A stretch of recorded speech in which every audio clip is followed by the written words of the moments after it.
जालना में शिवसेना उभाटा उद्धव बाळासाहेब ठाकरे की ओर से महावितरण कार्यालय को ज्ञापन सौंपा गया।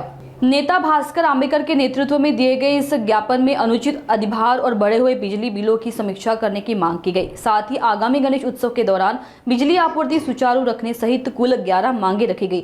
इस मौके पर दीपक नन्नावरे, डॉक्टर राजेश राउत, बाला परदेशी समेत शिवसेना उभाटा के कई पदाधिकारी और कार्यकर्ता मौजूद रहे। नाही, महावितरण कार्यालयामध्ये निवेदन दिलंय कारण की महावितरण विभागाने जे अन्यायकारक धोरण सध्या महाराष्ट्रामध्ये राबवणं चालू आहे, यामध्ये एक वेगळा अधिभार हा ग्राहकावर लावला, त्यामुळे जास्तीचे बिल हे आमच्या विद्युत ग्राहकांना येत आहेत। दुसरी गोष्ट की स्मार्ट मीटर मुळातच ही कॉन्ट्रॅक्टर लोकांच्या भल्यासाठी राबवण्यात येणारी ही योजना आहे।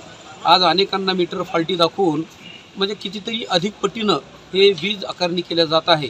अशा वेगवेगळ्या मुद्द्यांवर आम्ही आज वीज मंडळाचे कार्यकारी अभियंता यांना भेटून त्यांच्या कानावर हा सर्व प्रकार घातलेला आहे आणि वीज मंडळाने आपलं धोरण बदललं पाहिजे। खरं तर वीज ग्राहक सर्वसामान्य माणसांच्या हिताचं धोरण राबवणारं हे वितरण कंपनीचं धोरण असलं पाहिजे। दुर्दैवाने आज अनेक आपण बघतोय, अनेक ग्राहकांना या शहरामधल्या या जिल्ह्यामधल्या अनेक लोकांना वीज वितरणाच्या कारभारामुळे खूप मानसिक त्रास होतो। आज ग्रामीण भागामध्ये अनेक ठिकाणी डीपी ही नादुरुस्त आहेत, त्या डीपीमधले ऑइल वगैरे कमी झालं। कॉन्ट्रॅक्टर लोकांना वास्तविक काम दिलेलं आहे, पण कॉन्ट्रॅक्टर लोक हे त्या शेतकऱ्यांनाच या डीपी इथं आणायला लावतात, त्याची बिलं उचलून घेतात, कधीकधी त्यांना खर्चही करावा लावतात त्या ट्रान्सफॉर्मर दुरुस्तीसाठी आणि बिल मात्र, कारण की कॉन्ट्रॅक्टर नेमलेले असताना ही जबाबदारी त्या कॉन्ट्रॅक्टरची आहे की ज्या विभागाचं काम आपल्याकडे दिलेलं आहे त्याचं मेंटेनन्स हे व्यवस्थितरित्या केलं पाहिजे।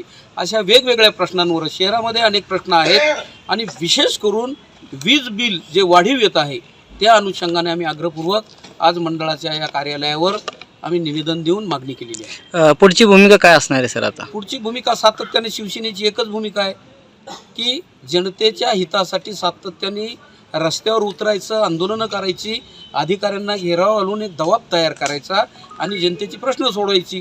प्रश्न जर सुटत नसतील तर अधिक तीव्रतेनं पुन्हा अधिकाऱ्यांकडे आणि मंडळाकडे मागणी करायची।